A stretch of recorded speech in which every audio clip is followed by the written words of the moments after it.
महाभारत प्राचीन काल का सबसे बड़ा युद्ध माना जाता है। इस युद्ध में अनेक शक्तिशाली योद्धाओं ने भाग लिया। माना जाता है कि महाभारत के युद्ध में ऐसे ऐसे महाशक्तिशाली योद्धाओं ने भाग लिया जो अपराजय माने जाते थे। इनके अलावा महाभारत में सबसे शक्तिशाली हथियारों का भी इस्तेमाल किया गया। लेकिन क्या आप जानते हैं कि इतने महान योद्धाओं में से सबसे शक्तिशाली योद्धा कौन थे? तो आइए जानते हैं कि महाभारत के युद्ध में 5 सबसे शक्तिशाली योद्धा कौन थे। अर्जुन। महाभारत के युद्ध में शक्तिशाली योद्धा के रूप में अर्जुन को भी जाना जाता है। माना जाता है कि अर्जुन के पास कई अस्त्रों का ज्ञान था।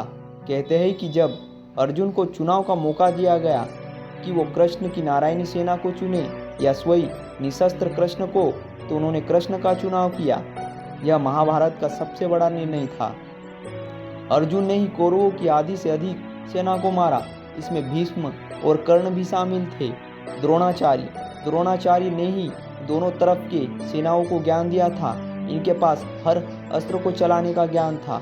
इनमें नारायणास्त्र, पशुपतास्त्र, ब्रह्मास्त्र भी शामिल है। वैसे तो युद्ध में द्रोणाचार्य को कभी सीधे पराजित नहीं किया जा सकता था। तब श्री कृष्ण ने भीम से कहकर एक अश्वत्थामा नामक हाथी को मरवा दिया और हर तरफ खबर फैला दी कि अश्वत्थामा मारा गया। यह सुनकर द्रोणाचार्य ने हथियार डाल दिए। तब धृष्टद्युम्न ने छल से द्रोणाचार्य का वध कर दिया। कर्ण। दानवीर कर्ण को उनके कवच और कुंडल के साथ कभी भी हराया नहीं जा सकता था। कहते हैं कि पहले छल से कर्ण के कवच कुंडल का त्याग करवाया गया। उसके बाद भी युद्ध में कर्ण से जीतना असंभव था। कहते हैं कि जब कर्ण का रथ एक गड्ढे में फंसा तब छल से अर्जुन ने कर्ण का वध किया। कर्ण को वरदान मिला था कि उसके कवच और कुंडल को दुनिया का कोई भी अस्त्र शस्त्र नहीं भेद सकता था।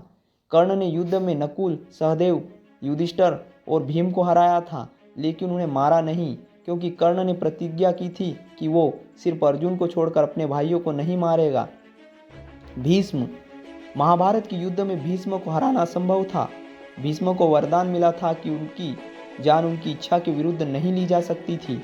10 दिनों तक युद्ध में पांडव भी समझ चुके थे कि भीष्म को हराना असंभव है। कहते हैं कि भीष्म ने महर्षि परशुराम को भी हराया था, जो कि विष्णु के अवतार थे।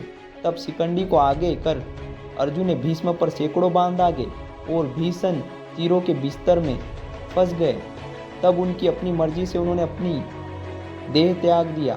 श्री कृष्ण। महाभारत के सबसे शक्तिशाली योद्धा श्री कृष्ण थे।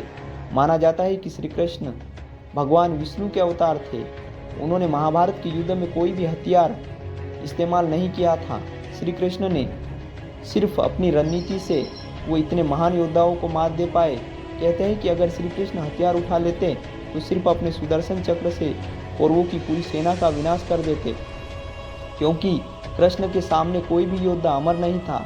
महाभारत में श्री कृष्ण ने अर्जुन को अपना विराट रूप भी दिखाया था।